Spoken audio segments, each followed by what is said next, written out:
Thanks, Hannah. Before we get started, I wanted to say rest in peace to Jack Bruce, who's just a titan of a bassist and songwriter and vocalist. And I really wish I had thought of this, but I wanted to have Tales of Brave Ulysses play before I walked on, but unfortunately that didn't happen. My name is Casey Ray. I'm the VP for Policy and Education at Future of Music Coalition. And I've worn a lot of hats at FMC. The connecting factor is my passion for helping artists understand the laws and the policies that affect them and the entire music community. Some of you probably know me already, but for those who don't, I'll give you a little thumbnail sketch. My path to this work is incredibly unconventional. I've been playing music all my life. I had my first big run in the 1990s when everybody had a goatee and a nose ring and a street team. I had the goatee and the street team, but I didn't have a nose ring because I was afraid I'd get it caught on somebody's lip ring. So that was probably a good policy. Anyway, here's a picture of me back in the day. You can see. Actually, this is really me back in the day.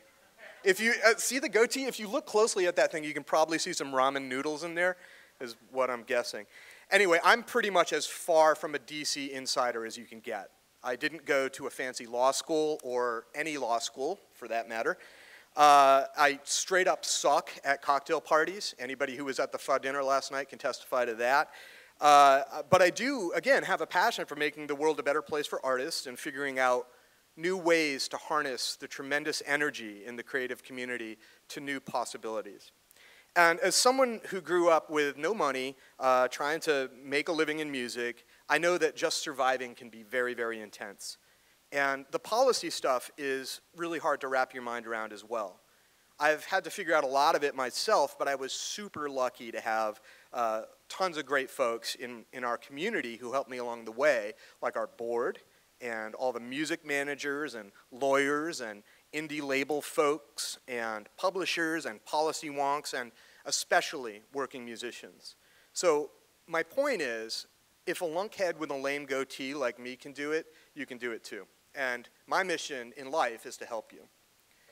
So one of the very first times I had an inkling that there was this thing called policy was back in the mid-90s. And my band at the time was lucky enough to be played in regular rotation on a local commercial radio station, and we thought we were totally hot shit. And then one day, bam, you know, the wall came down. And, you know, so I was feeling like, why did that happen? And then I started talking to bands that we would do show trades with from across the country, and I started hearing similar stories from them as well. And that was right about the time I was also getting calls at home from telemarketers who would ask me which, you know, crappy song made me want to stab my ears out the least. And as it turned out, that was all part of a huge policy push. And it ended up being a bill called the 1996 Telecommunications Act. That bill did some good things, it did some bad things. One of the not so good to bad things that it did was it removed the caps on the number of stations a single broadcast company could own. So almost overnight, commercial radio went from a diverse universe of mom and pop stations to something more like a national jukebox, where there really wasn't a lot of diversity and local artists had almost an impossible time getting on the radio. And when I moved to DC in 2007, I didn't really know what I was going to do, but I was incredibly psyched to find this organization, this nonprofit called Future of Music Coalition, that was doing research into this stuff. And they presented that research to the FCC. And the FCC, believe it or not, paid attention to this ragtag group of indie rockers and radio enthusiasts and music people. And that to me was just amazing, that a tiny little nonprofit doing original research that nobody else was doing could have that kind of effect in the policy conversation. So I was just totally thrilled to sign up. And since then, we've held the line on further consolidation, and we've helped win a major legislative victory in bringing true community radio to more towns and cities. That was the low-power FM bill. It was passed a handful of years ago. Anybody on our team can tell you more about that, but you know, it's a major win for music in local communities. So then there's this thing, the internet. Maybe some of you guys have heard of it. FMC has always supported a legitimate digital music marketplace where artists are compensated and fans can find the music that they want. And this isn't just a bunch of like BS. This is really what we're into. We want a legitimate digital music marketplace. We want that marketplace to grow. We want more opportunities for fans to discover music, and we want more chances for musicians to earn a living. This is in our DNA. Some of our values, our core values in the space, are direct and transparent payment under fair splits. Direct means where it's possible, we want the money to go to musicians and not through a bunch of layers where they don't know how much they're supposed to get paid and under what conditions. We want artist leverage in business models and compensation structures. That's any environment where music is used. It's absolutely important that artists are able to have a say in those compensation structures. And the thing that gets forgotten about a lot, but I really want to stress, is we want a music ecology that embraces diversity, prizes collaboration, and welcomes innovation. Because the old music industry wasn't great shakes for that. So who are we? Well, our staff has always been comprised of musicians, songwriters, audio engineers, independent label folks, and music nerds. Who do we represent? Well, I'm going to tell you something. You can't actually represent all musicians because they are an incredibly diverse group. As our own research points out, musicians work in highly specialized areas, and they have unique and sometimes beautifully idiosyncratic perspectives. So what FMC really represents is the basic concept that artists have to be involved in policy conversations, and that their perspectives matter. We try to educate artists about what these conversations are about. We conduct research, and yes, we hang out with a lot of rockers and musicians, and it's always great to do these summits because I can see folks from American Federation of Musicians and Content Creator Coalition, a bunch of managers, indie labels, and musicians, people with direct connections to the people that we care about. So it's a big tent, and there's a ton of work to do. So speaking of work, I wanted to give you a sense of what FMC has done in 2014 in the general policy space. I'm just going to power through this, but you guys can ask any questions of me at any time, and I'm happy to give you a little bit more background on any of these specific issues. This year, we helped artists file in the net neutrality docket, building off our Rock the Net campaign, which has thousands of musicians and indie labels, big and small. They hauled my butt up in front of Congress to talk about artists' ability to reclaim their rights under law after 35 years. We also argued for full protections for older recordings so musicians can get paid and enjoy their full suite of rights under the law. We participated in the Copyright Office's public inquiry on music licensing with tons of stakeholders from across the industry. We filed comments and joined roundtables at the United States Patent and Trademark Office, and we worked to align the interests of independent music community folks, the smaller people, with startups, other smaller people, around rights protection and innovation. We filed with the Department of Justice in support of strong performing rights organizations that pay artists directly and fairly. We pushed for greater accuracy and transparency in royalty collection and distribution, and we continue to fight the Comcast-Time Warner cable merger in order to preserve access for independence. And you can find all of our stuff under the official filings tab at futureofmusic.org, also under the issues header. So it's, all of this is in the public record. There's no great mystery to it. Again, we usually try to contextualize it in blog posts. If you have any questions about it, I'm here to help you wrap your head around it. I know it can be tricky. We have a couple of guiding principles. It's access and compensation, basically, two main buckets. Access means access to audiences, either online or on broadcast platforms. And compensation isn't just how much artists get paid, which is totally important, but it's also the structures under which that payment occurs. Is it fair? Are the terms transparent? Do artists have representation in negotiation? So we do a lot of translation of policy and law because we want artists to be informed. We're less interested in telling you what to think. We're not a lobby shop. Our role is to analyze bills that are introduced and help musicians and composers better understand what a piece of legislation attempts to do, its supporters and its detractors, and the potential impacts of it becoming law. When FMC does take a position, which is actually not all that often, we do so after close consultation with a network of musicians, songwriters, artist advocates, music managers, indie labels, legal whizzes, and folks who want to build cool, lawful stuff around music. You know those cable news networks that are really good at getting you riled up but are light on actual facts? Yeah. Well, we have a little bit of that in the music community. We're different. We work with the actual facts because we want you to be more effective when you get riled up. We don't go tilting at windmills. We do go chasing waterfalls from time to time. So I get the most excited when interests align around a particular policy issue. And a really good example of that for our folks is net neutrality. How many of you are familiar with that term? See, that's awesome. If I asked that question 5 years ago, I mean, there might have been some, glazed over eyes and like, I think so. So that means we've really made some progress, as advocates in music and outside of music. Net neutrality is really interesting because it actually falls on the access side of our agenda, but it also impacts how you make money from music now and in the future. So our research shows that artists have a range of opinions about technology. That's obvious, and it's great. But one thing is clear, musicians depend on the internet in a pretty essential way. Frankly, besides performance, it's the most powerful tool that we have to reach audiences and cultivate fans. Now, when FMC started in 2000, we had a sense that the internet was going to be very, very disruptive to traditional business models, and duh, that's obviously been borne out. But it's also clear that the internet needs to work for you and for me as artists, and not just a few massive companies, whether they're huge media companies or huge internet companies. So let me make that real for you.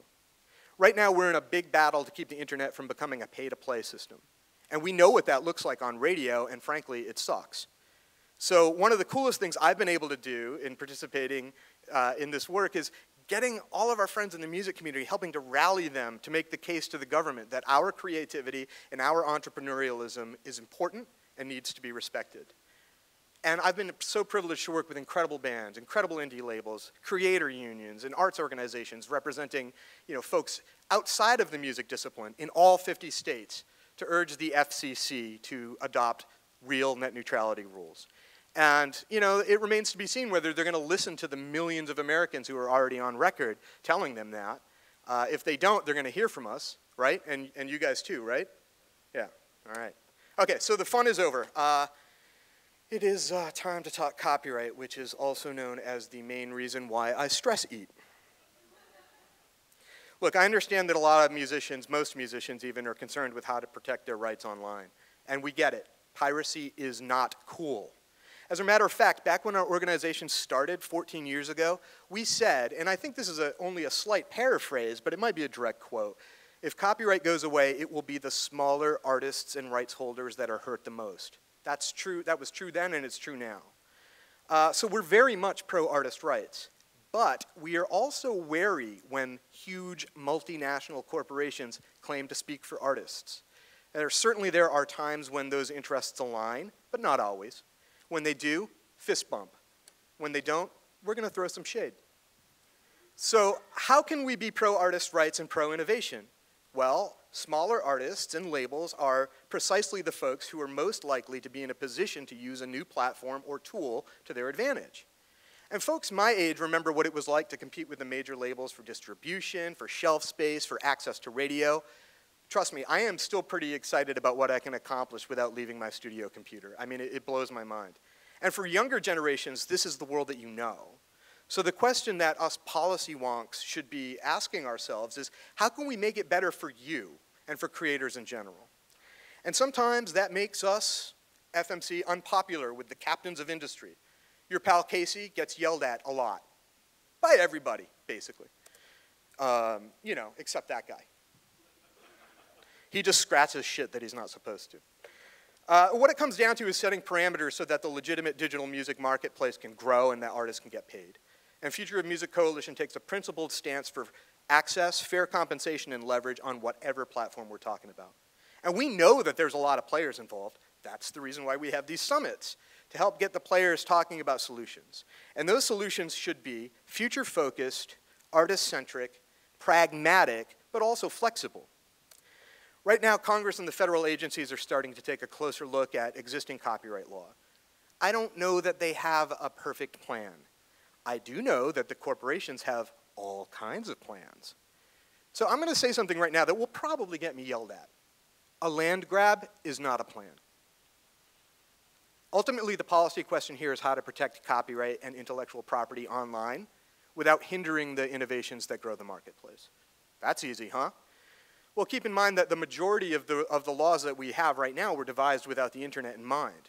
The licensing universe is incredibly complicated for music, to the extent that many entertainment lawyers don't have a complete grasp of how it works. And apologies to any entertainment lawyers in the room. If you need a refresher, you can just hit me up after. You know, I know this stuff is crazy complicated. If my work has taught me anything, it's that there's no single solution. The thing that I am most adamant about, however, is that policymakers hear from actual creatives and not just the big players. And the creators need to stay informed and engaged. And that's what we are here to do. Our website, futureofmusic.org, is a great place to learn about all of this, and you can always reach out to me if you want to talk shop. Frankly, you know, my wife is very familiar with me answering emails in the middle of the night from artists or during dinner or whatever, so, and the captains of industry are probably too busy making deals on your behalf, Sarah Palin wink. You can't call an algorithm yet. We need your input and ideas. I want to hear from you guys about what you want the future of music to be. And more importantly, I want to help you get engaged in the process. You know, because of my work, I get involved with amazing people, tons of musicians, it's super cool, but I also know that making a career in the arts in general is always a challenge. What bums me out the most isn't the tall odds, it's when creators feel disempowered. So if you get anything out of my yapping, I just hope that it's that you don't have to be disempowered. You can be a leader. You can be an inspiration to other artists and people in your communities. And you can be a change agent. You probably will need to take some power naps. And never stop learning. It's all about learning. I learn from you guys, and hopefully you guys can learn from our work, and I'm here to help you get involved. And now I want to introduce you to a, oh wow, hey PowerPoint. I want to introduce you to a man who I have known for some years, who has always been looking ahead. And that's the most important thing to me, right? We're called the Future of Music Coalition. We don't just sit around and complain about what we can't change. We look ahead to see what we should be thinking about trying to change. And Peter Jenner is a longtime music manager. His career started back in the day when he saw the future, and that future was called the Pink Floyd. That must have been a weird scene.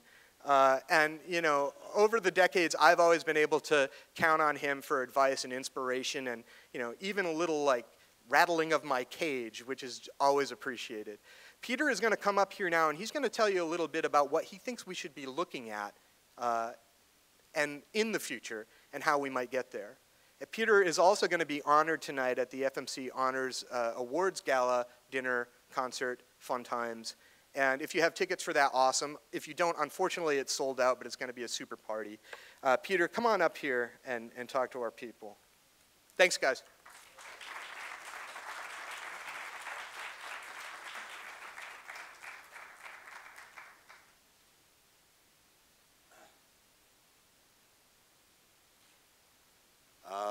I started off as an economist, then I became a music manager, and then I started coming to the future of music and increasingly became a A1 waffler on copyright, because that's what starts happening when you come to too many future of music conferences.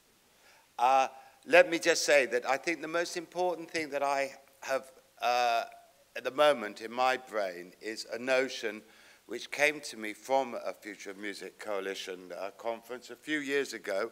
I'm not quite sure when, because when you get my age, it all sort of goes a bit like in the movies, you know, it all goes wiggly, wiggly, wiggly, wiggly, and you're back in some past.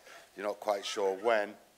And I was on a panel, and I was, of course, late. I was on time today, but usually I'm late. And I staggered onto the stage, and I ranted at everybody, because we had people from all around the industry, about how screwed up it was, and how we really needed to sort it out. And that we couldn't sort it out by fighting each other. We needed to sort it out by talking to each other, all the way from the consumer, the person who uses the music, who listens to the music, who provides the money for music, through to the person who makes the music. And with all those people in between who usually take the money. And I had a go at everybody. I had a go at the record companies. I had a go at the publishers. I had a go at the technology, the internet companies. And then I turned to Roberta Katz, who was at that time in the Department of Justice. And I said, you're also really part of the problem because we're not allowed to talk to each other, because that's what we need to do. There's no point just fighting each other. We've got to talk to each other. And she gave me a great notion afterwards. She didn't say it at the time. She was very polite and put up with my insensitive rant and excused my ignorance and incompetence. And later, we had a photo taken, and she muttered at me and started muttering. And she said, look, what you've got to realize is you can't put all the people in the value chain into the same room, because the Department of Justice will be all over them and they'll all go to jail for trust busting or whatever you call it here. So that's not on. I said, oh my God, so what the hell are we going to do? She said, well, perhaps maybe what you could do is sit around and talk about the future. If you start talking about the future, then you can't be rigging the market. You can't be accused of whatever it is with trust and getting in trouble. And so increasingly that's become my obsession. I've become obsessed with the idea that we should have some sort of round tables. And since then I've been organizing round tables in Europe where we got people from right across the industry talking about where we were going. And I was thinking that maybe what we should do is have a 2025 round table, looking at where we think the industry might be going, the sorts of things that might be happening. What might the consumers want? What might the industry want? What might the technologists want? And how can we get a better system? Because we know that the current system is screwed. It doesn't work. All the money is being siphoned off to provide large bonuses for undeserving executives. And what is also happening is that the artists are increasingly struggling to get paid for the use of their recordings. No money for recordings means no recordings. No recordings is bad for getting good records, but it's also bad for the long-term future of the industry. It's bad for the international structure of the industry. It's really the key to our business in the 21st century is recorded music. It's not the be-all and end-all. It's not the best thing, but it's the thing which, as it were, what shall I go and see? Who should I invite to come to my venue? Who should I have on my festival, and so on? So looking at the future and build back, look at 2025, and then start suggesting how we might build back to a better structure, because the present copyright system is dysfunctional. It doesn't work. Copyright's a great idea. The copyright system sucks. The fact that there are different rules in every way that you distribute music is not helpful. We need to find ways that get us to a position where everybody can put in their bit, where people can invest in music and hope to get a return, where people can make music and make recordings and hope to get paid for those recordings, where people, artists, can be invested in and the investors can hope to make some money, and where the people, the public, can get loads of great music at a very reasonable, decent price, bearing in mind that distribution costs now are virtually zero. That's a big issue. We don't have to make records. We don't have to put them in boxes. We don't have to ship them around. That's a big load off our minds. We don't have to go into expensive studios, paying $1,000 a day or an hour or a minute. We don't have to do any of those things. It's a different game. What should be the rules? How does the money come in? What's the best way of the money coming in? And how can we split it up? How can we split it up amongst ourselves? And that requires the whole industry to talk together. And it means that the people who've been grabbing all the money have got to accept that there won't be any more money for them to grab if they don't talk about the future, if they don't talk to all of us, and if we don't then present a view to politicians, because if I was a politician, I would have nothing to do with us, because every time you say anything to do with music, you just get a queue of people coming in to see you, telling you that the other guys you've seen are all full of shit. And so it's rather confusing, and it makes you think, how can I help these guys when they can't help themselves? So let's try and start helping ourselves. Let's try and think about the future positively. Let's not take our grief from today into tomorrow. Let's try and take our hopes for tomorrow back to today. Thank you very much.